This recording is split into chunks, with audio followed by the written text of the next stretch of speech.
produced charge produced on body by three process. तीन process से किसी बॉडी पर चार्ज है प्रोड्यूस कर सकते हैं। कॉमनली तीन प्रोसेस समझ गया। पहला कहते हैं frictional charge. Frictional charge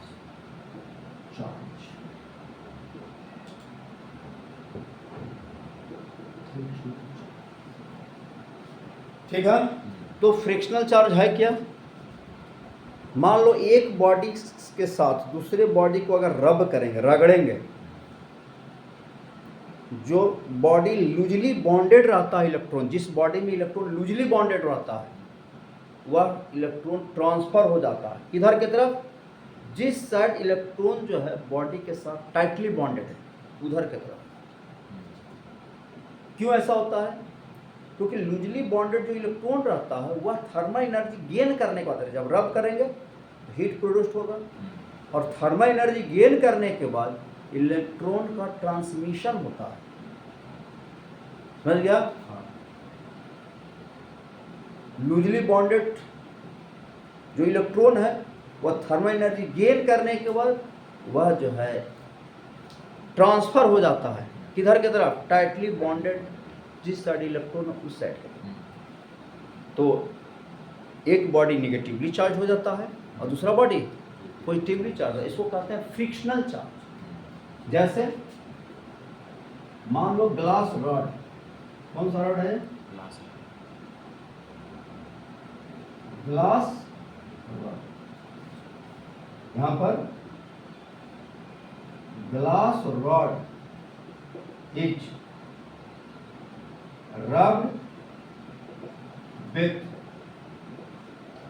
silk cloth के साथ क्या कर दीजिए, इसको रब कर दीजिए, रगड़ दीजिए। रगड़िएगा तो हीट प्रोड्यूस होगा, और हीट की वजह से ग्लास रॉड का जो इलेक्ट्रॉन है वो लूजली बॉन्डेड है एटम के साथ। वह जो है थर्मल एनर्जी गेन करने के बाद इलेक्ट्रॉन को लॉस करेगा तो इस पर पॉजिटिव चार्ज आ जाएगा। और ये सिल्क जो क्लॉथ है, सिल्क जो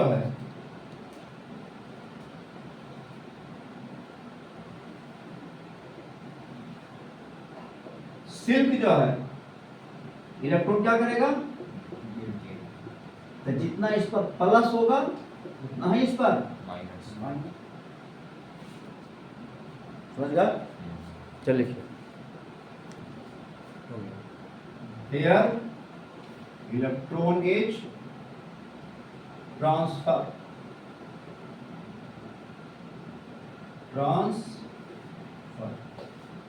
due to thermal energy।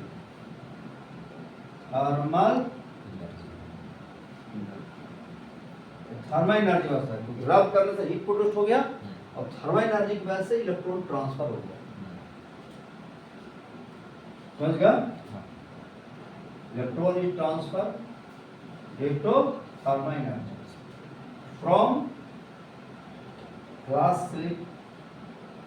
Glass rod to silk cloth. समझ गया? थर्मल एनर्जी की वजह से इलेक्ट्रॉन का ट्रांसफर हो गया। इसको हम लोग हार्मोनिक इमिशन भी कहते हैं इलेक्ट्रॉन का। हार्मोनिक माने थर्मल एनर्जी की वजह से इमिशन हो गया, किसका? इलेक्ट्रॉन का। हार्मोनिक इमिशन रब करने से। समझ गया? और जितना ये इलेक्ट्रॉन लॉस करेगा प्लस, और जितना गेन करेगा उस पर, जिसको कहेंगे फ्रिक्शनल चार्ज। हियर मिटा देते हैं। इलेक्ट्रोस्टैटिक इंडक्शन क्या है? Electrostatic induction. इलेक्ट्रोस्टैटिक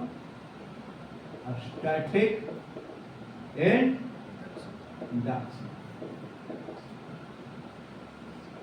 ठीक है?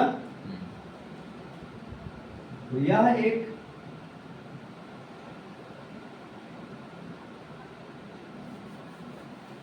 कंडक्टर है। क्या है? कंडक्टर।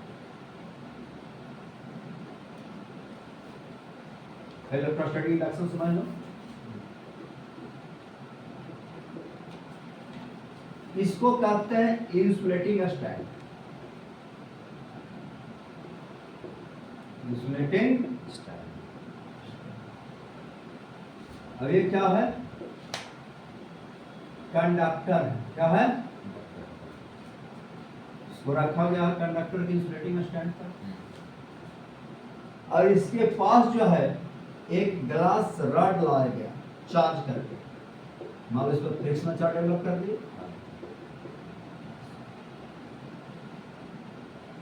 चार्ज ग्लास रॉड रख दिया। जैसे हम ग्लास रॉड रखेंगे तो क्या करेगा कि प्लस है कंडक्टर के पास, आप लोग पढ़े होंगे 9th क्लास में, कंडक्टर और इंसुलेटर। जिस बॉडी के पास large number of free electrons हो उसको कहते हैं कंडक्टर, और जिसके पास few number of free electrons हो उसको कहते हैं इंसुलेटर। नहीं, few number of free electrons का मतलब है कि ज़्यादातर इलेक्ट्रॉन जो है टाइटली बॉन्डेड रहेगा एटम के साथ, कुछ इलेक्ट्रॉन ही जो है वह फ्री रहेंगे, उसको कहेंगे इंसुलेटर। जैसे वुड हो गया, प्लास्टिक हो गया, रबर हो गया, ये सब जो है इंसुलेटर। कंडक्टर कौन हो गया? कॉपर हो गया, एल्युमिनियम हो गया, स्टील हो गया, है ना, ये सब कंडक्टर, जिसमें फ्री नंबर ऑफ इलेक्ट्रॉन की संख्या ज़्यादा। ऐसे भी इलेक्ट्रोस्टैट के माध्यम से हम बॉडी को दो ही पार्ट में रखते हैं, एक को कहते हैं कंडक्टर, दूसरे को कहते हैं insulator. According to electrostat body divided in two parts, first is conductor, second is insulator. तो यहाँ इंसुलेटिंग स्टैंड के ऊपर हम कंडक्टर को रख दिया, इसमें large number of free electrons है।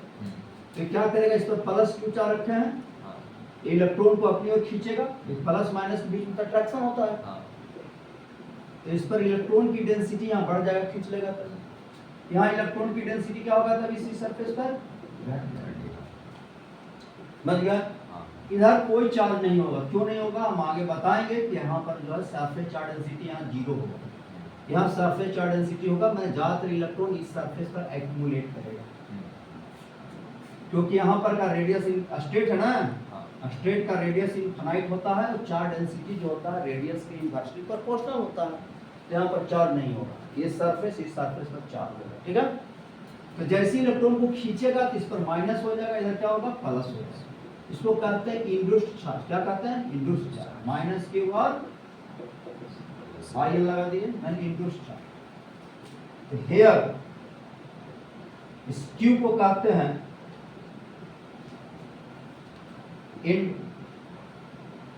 इंड्यूसिंग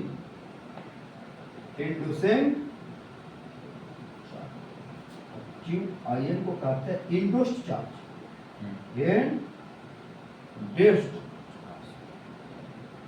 इंड्यूस्ड कराने वाला, इंड्यूस्ड कर गया, समझ गया? और hair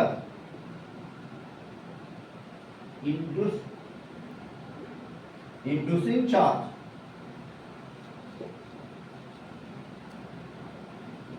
always greater than or equal to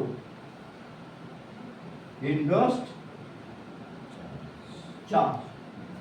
समझ गया? बड़ा होगा या क्या होगा? बराबर होगा, that is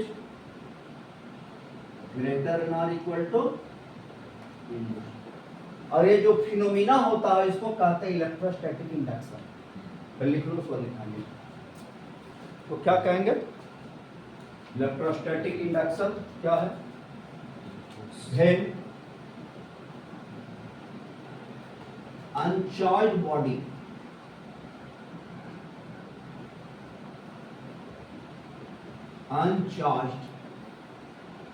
body is placed near the charged body, then uncharged body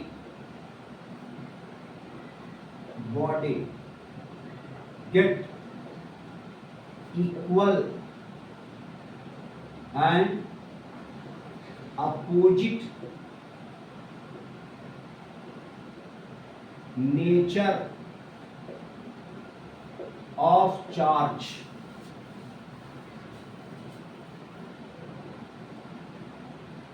on surface H, then this process is called electrostatic induction.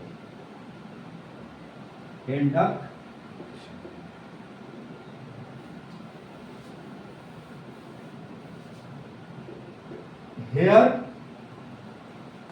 important word here. Electrostatic induction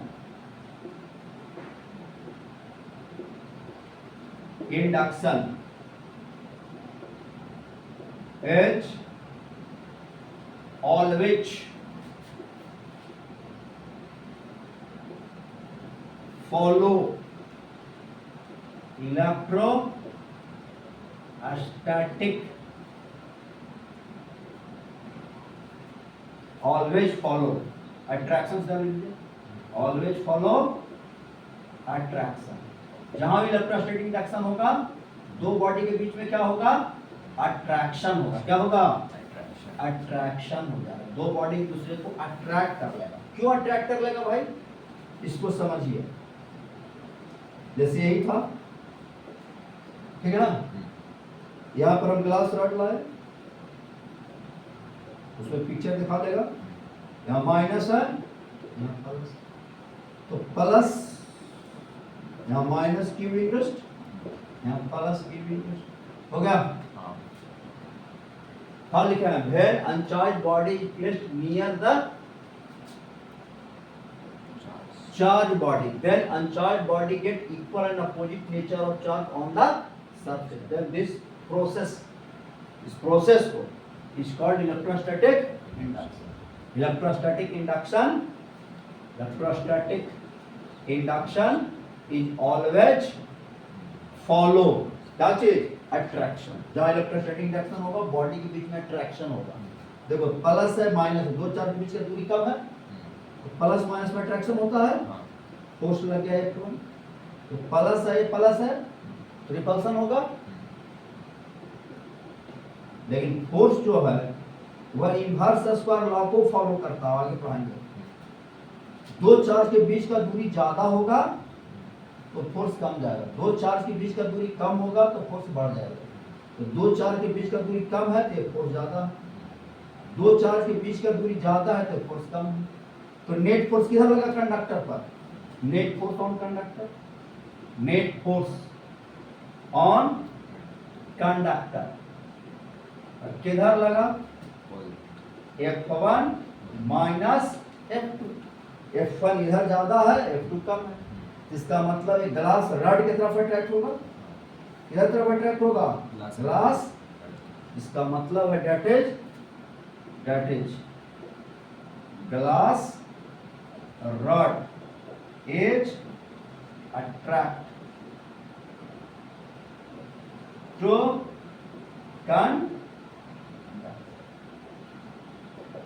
conductor क्या करेगा? अट्रैक्ट करेगा।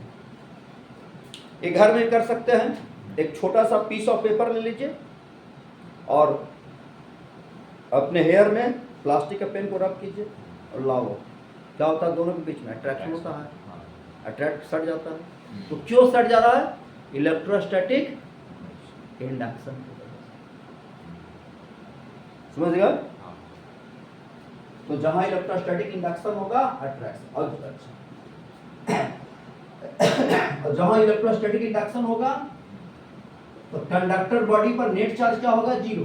देखो तो इस पर माइनस, इस पर प्लस चार्ज, नेट क्या होगा दोनों मिलकर? जीरो। कंडक्टर जो है इससे इलेक्ट्रॉन निकल नहीं रहा है, इस कंडक्टर से इलेक्ट्रॉन रिमूव नहीं हो रहा है, सिर्फ कंडक्टर में इलेक्ट्रॉन का क्या हो रहा है? रीडिस्ट्रीब्यूशन हो जा रहा है। जहां हम चार्ज को रख रहे हैं, जिसके नजदीक हम प्लस चार्ज रख रहे हैं, उसके नजदीक माइनस चार्ज, माने इलेक्ट्रॉन का एक्यूमुलेशन हो जा रहा है, समझ गया। और दूसरा एंड पर क्या हो रहा है, इलेक्ट्रॉन का डिफिशियंसी हो जा रहा है। तो जहां एक्यूमुलेशन हो रहा है वहां माइनस, जहां डिफिशियंसी हो गया वहां प्लस। जैसे पेन है, इलेक्ट्रॉन इधर की तरफ अट्रैक्ट हो जाए ज्यादा, यहाँ पर प्लस चार्ज एक्यूमुलेट हो जाएगा, इधर माइनस, इधर इलेक्ट्रॉन अट्रैक्ट हो जाएगा, इधर माइनस चार्ज हो जाएगा, इधर क्या हो जाएगा। लेकिन बॉडी से इलेक्ट्रॉन बाहर निकल नहीं रहा। Net charge on the electron, net charge on the body equal to 0, क्योंकि इलेक्ट्रॉन रिमूव नहीं हो रहा बॉडी से, सिर्फ बॉडी के अंदर क्या हो रहा है, रीअरेंज हो रहा है। ऐसा रीअरेंज हो रहा है कि जिस सरफेस के नज़दीक हम चार्ज बॉडी को रखे हैं वहाँ इलेक्ट्रॉन का एक्यूमुलेशन हो जा रहा है, इलेक्ट्रॉन की डेंसिटी बढ़ जा रहा है, जिसके वजह से नेगेटिवली चार्ज हो गया। और दूसरे सरफेस पर इलेक्ट्रॉन की डिफिशियंसी हो जा रहा है, इलेक्ट्रॉन की डेंसिटी घट जा रहा है। समझ गया। Conducting body is charged bye electrostatic induction, electrostatic induction, charge by electrostatic induction, body charge, electrostatic induction, static induction. ठीक है, किसी बॉडी को अगर हम इलेक्ट्रोस्टैटिक इंडक्शन से कैसे चार्ज करेंगे, इसी को हम लोग को समझना है और पढ़ना है। ठीक है, तो इलेक्ट्रोस्टैटिक इंडक्शन है क्या, हम बता रहे थे कि किसी अनचार्ज बॉडी के पास चार्ज बॉडी को लाइएगा तो अनचार्ज बॉडी के सरफेस पे equal and opposite nature of charge appear हो जाता है। इस फिनोमिना को हम लोग कहते हैं इलेक्ट्रोस्टैटिक इंडक्शन। ठीक है, अब जो है जो चार्ज न्यूट्रल बॉडी पर जो एपियर होता है इसको कहते हैं इंड्यूस्ड चार्ज, बता चुके हैं। और जो बॉडी के वजह से इंडक्शन होता है उसको कहते हैं, उस चार्ज को कहते हैं इंड्यूसिंग चार्ज, जिसकी वजह से इंडक्शन हो रहा है उसको कहते हैं इंड्यूसिंग चार्ज। और लिखा चुके हैं कि इंड्यूस्ड चार्ज जो होता है हमेशा छोटा होता है या बराबर हो सकता है, इक्वल हो सकता है, किससे, इंड्यूसिंग चार्ज। और जहाँ भी इंडक्शन का फिनोमिना होगा दो बॉडी के बीच में क्या होगा, इलेक्ट्रोस्टैटिक अट्रैक्शन होगा। इसका मतलब है कि neutral body are attract towards the charged body by electrostatic induction. जैसे हम एग्जाम्पल में एक्सप्लेन कर चुके हैं कि एक स्मॉल पीस ऑफ पेपर ले लीजिए और उसके नज़दीक एक चार्ज प्लास्टिक रॉड को ले जाइए, तो इंडक्शन के फिनोमिना से जो है प्लास्टिक रॉड में जो है, प्लास्टिक बॉडी में जो है वह पीस ऑफ पेपर जो है क्या हो जाता है, अट्रैक्ट हो जाता है। तो ये किसके वजह से हो रहा है, इलेक्ट्रोस्टैटिक इंडक्शन की वजह से हो रहा है। अब हम किसी बॉडी को इलेक्ट्रोस्टैटिक इंडक्शन के हेल्प से हम कैसे उसको चार्ज कर सकते हैं, अब इसको समझना है। क्या लिखा है, conducting body is charge by electrostatic induction. Clear. Electrostatic induction भी किसी बॉडी को चार्ज करने का एक प्रोसेस है, जरिया है जिससे हम चार्ज कर सकते हैं। ये आपका हो गया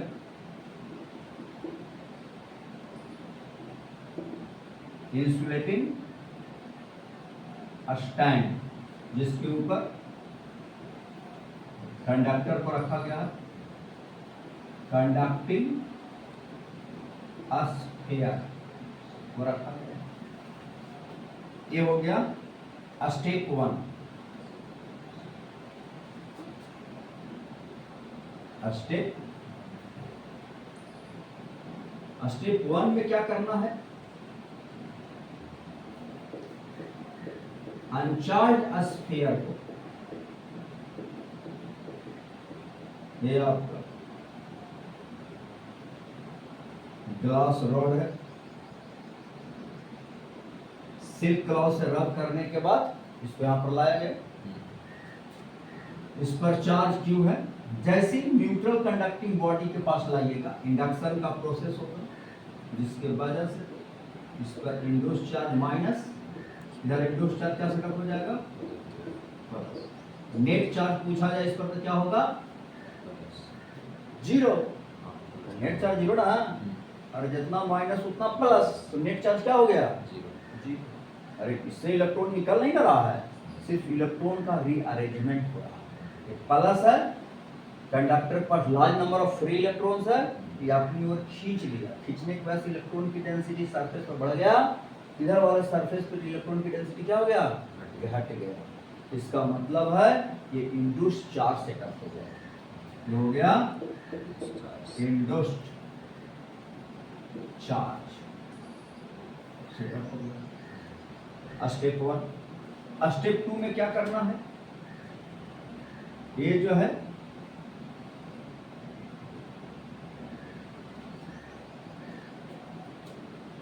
ग्लास रड को ऐसे ही रखना है, पकड़े रहना है।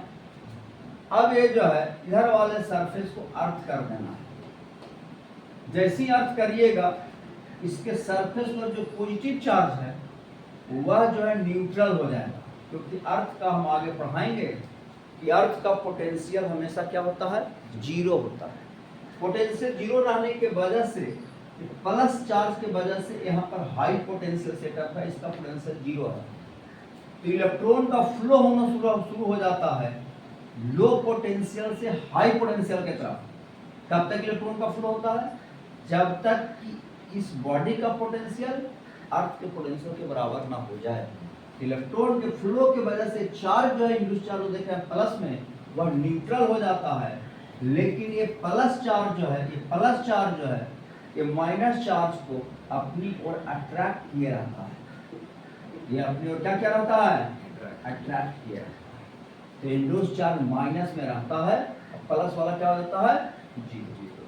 ये हो गया स्टेप नंबर। इस प्रोसेस कहते हैं, इसको कहते हैं अर्थिंग। तो क्या कहते हैं, अर्थिंग। अर्थ से अटैच कर दिया। स्टेप नंबर 2 स्टेप, ठीक है, इतना लिख लीजिए। स्टेप 3। स्टेप 3 में क्या करना है,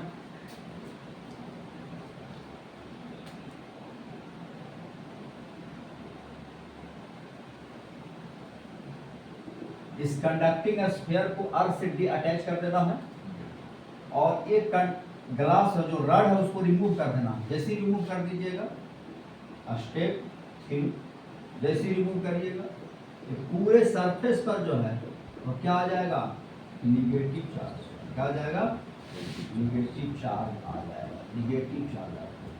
इसका मतलब एक कंडक्टर क्या हो जाएगा, कंडक्टर पूरी तरह से चार्ज हो जाएगा, क्योंकि इंडस्ट्री पूरे सरफेस पर। समझ गया। तो इस तरह से हम लोग अनचार्ज स्फीयर को क्या कर सकते हैं, चार्ज कर सकते हैं। ठीक है। इसी तरह से अगर प्लस इस पर चार्ज रखना है तो ग्लास ऐसा बॉडी चार्ज बॉडी को लाना इस पर माइनस रहे। जब माइनस लाइएगा तो यहाँ पर प्लस होगा, इधर क्या हो जाएगा, माइनस हो जाएगा। अर्थ कर दीजिएगा तो फिर ये माइनस चार्ज जो है न्यूट्रल हो जाएगा और सिर्फ इधर प्लस चार्ज रहेगा। फिर हटा दीजिएगा तो फिर ऐसा ही बन जाएगा। समझ गया। इस तरह से हम लोग बॉडी में क्या कर सकते हैं, चार्ज कर सकते हैं। इस तरह से बॉडी को चार्ज कर सकते हैं। ये स्फीयर है, स्टेप 3। यहाँ पर कंडक्टिंग रॉड को चार्ज, ग्लास रॉड उसको हटा दिए, पूरे सरफेस पर नेगेटिव चार्ज अपीयर हो गया। अब इसको डिस्कनेक्ट कर दिया उससे। स्टेप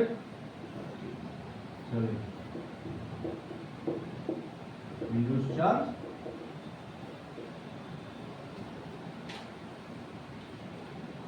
मतलब 3 स्टेप में बॉडी को चार्ज कर सकते हैं। क्या कहते हैं, कंडक्शन। थर्ड प्रोसेस जिससे हम किसी बॉडी को चार्ज करते उसका नाम है कंडक्शन। कंडक्शन कंडक्शन से किसी बॉडी को चार्ज कर सकते हैं। कैसे? जैसे मान लिया जाए ए अनचार्ज बॉडी, इंसुलेटिंग स्टैंड पर रख दिया, इसका रेडियस क्या है? आर है, ये कंडक्टर है, इसको इंसुलेटिंग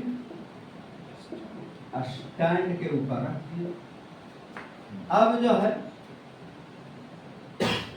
इक्वल रेडियस का, कितना रेडियस का? इक्वल रेडियस का एक चार्ज स्फीयर ले आए। क्या ले आए? चार्ज स्फीयर, आइडेंटिकल सेप, जो सेप का है वही सेप का है ले आए। ये आपका इंसुलेटिंग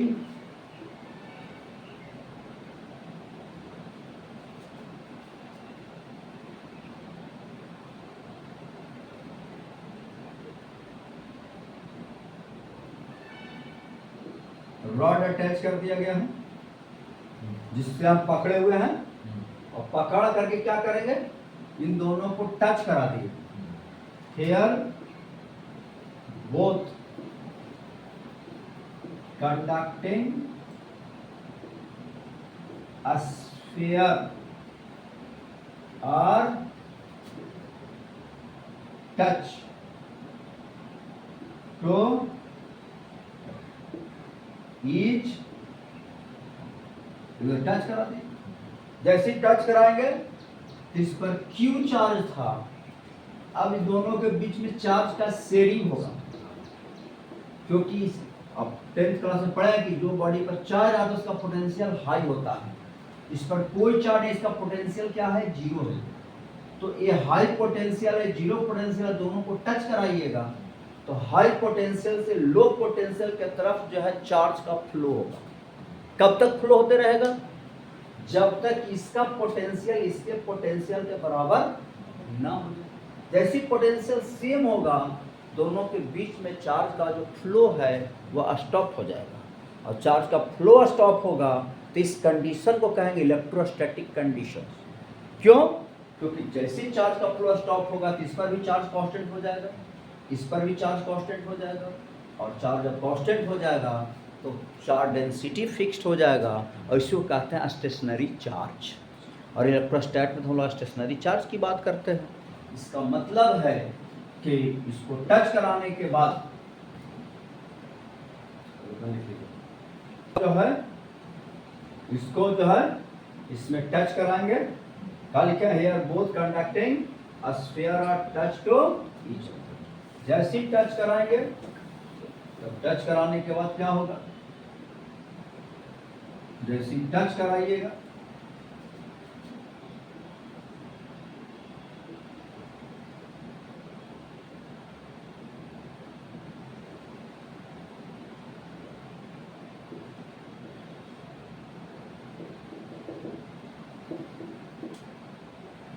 टच कराएंगे, टच कराने के कुछ समय बाद इन दोनों पर चार्ज अपीयर हो जाएगा। इस पर भी चार्ज आ जाएगा और इस पर भी चार्ज आ जाएगा। इस पर चार्ज कितना? Q/2।